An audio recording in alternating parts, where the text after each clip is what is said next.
क्या आपने सुना है किसी इंसान के मुंह से बकरी का नाम सुनते ही उसे फांसी की सजा दे दी गई हो, या कोई व्यक्ति अपनी पत्नी को दोस्तों के सामने ही नग्न अवस्था में परेड करवाया हो, या फिर किसी राजा का अपनी ही बहन के साथ नाजायज संबंध हो?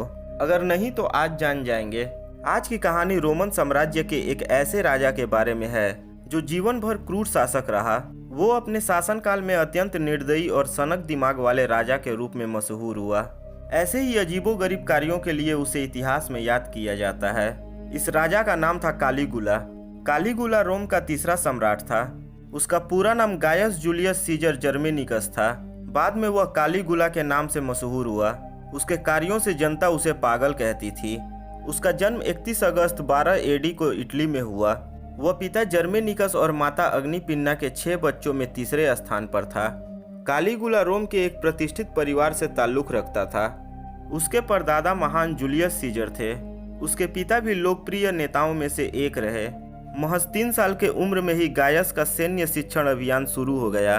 परंपरा के अनुसार उसने वर्दी और छोटे जूते पहने, जिसको देखकर उसे कालीगुला कहा गया, जो हमेशा के लिए उसके नाम के साथ जुड़ गया। कालीगुला के बचपन में ही उसके दादा महाराज अगस्तस का शासन समाप्ति के कगार पर था। वे अस्वस्थ रहने लगे थे। ऐसे में उन्होंने अपने दूसरे पुत्र टाइबेरियस को अपना उत्तराधिकारी चुना। 19 अगस्त 14 एडी को अगस्तस की मृत्यु हो गई। इसके बाद रोम साम्राज्य की सत्ता टाइबेरियस के हाथों में आ गई। टाइबेरियस एक अलोकप्रिय और धोखेबाज शासक था। उसने साजिश के तहत कालीगुला के पिता और अपने भाई को मौत के घाट उतार दिया। उसे डर था कि कहीं वहां की जनता उसके भाई को राजा न घोषित कर दे, क्योंकि वो एक लोकप्रिय शासक के तौर पर जाना जाता था। यही नहीं, टाइबेरियस ने अपनी भाभी और दोनों बड़े भतीजों को भी कैद कर लिया, जहां उनको प्रताड़ित किया गया। भूख और प्यास की वजह से उनकी मौत हो गई। ऐसे में अगस्तस की पत्नी यानी कालीगुला की दादी ने उसको और उसके तीनों बहनों को अपने पास रखा। कालीगुला को उसकी दादी ने क्रूर शासक और अपने बेटे टाइबेरियस से बचा कर रखा, लेकिन कालीगुला ने अपने पिता के हत्यारे से बदला लेने की कसम खा रखी थी। जब कालीगुला बड़ा हुआ तो वो कुछ ऐसे कार्य करने लगा जिससे खुश होकर टाइबेरियन उसको अपने साम्राज्य में बुला ले, और उसका यह सपना पूरा भी हुआ। 31 एडी को उसने कालीगुला को कैपरी द्वीप पर बुलाया।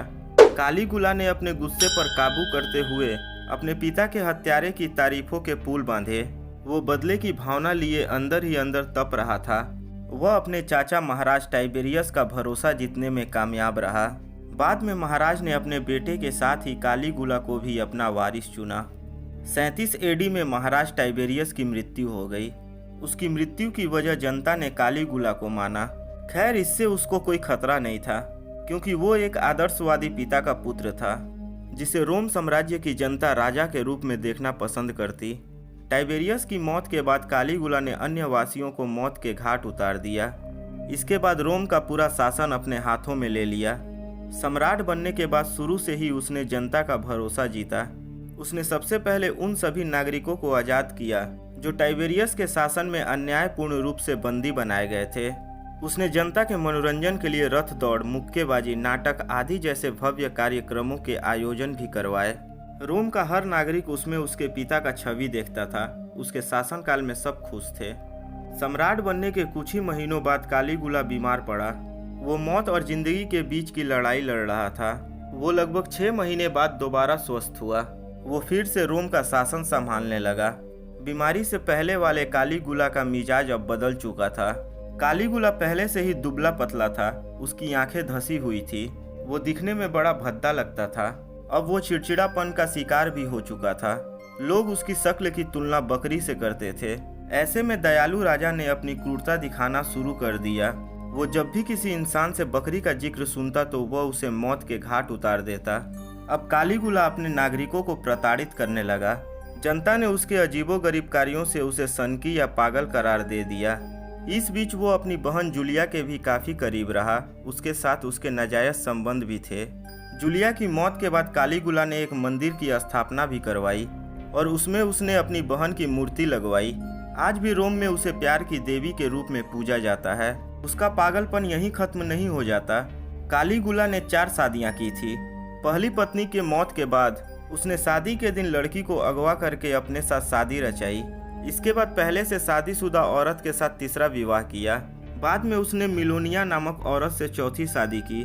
पत्नी मिलोनिया उसको कुछ हद तक काबू करने में कामयाब भी रही, मगर उसकी क्रूरता के आगे उसकी एक न चली।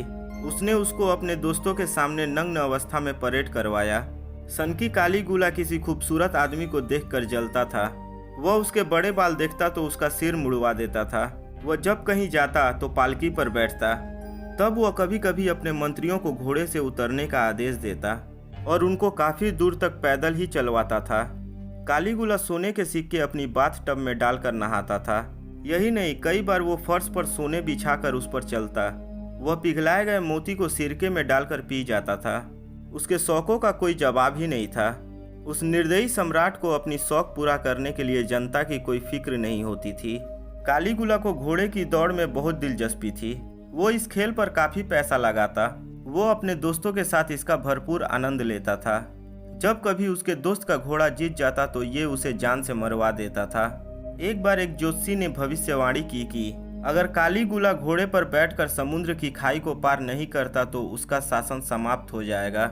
ऐसे में उसने समुद्र के ऊपर एक पुल का निर्माण ही करवा डाला। इसके बाद उसने उस खाई को पार किया। कहा जाता है कि उसके इस बड़ी लागत वाले कार्य से रोम में कुछ दिनों के लिए अकाल की स्थिति पैदा हो गई थी।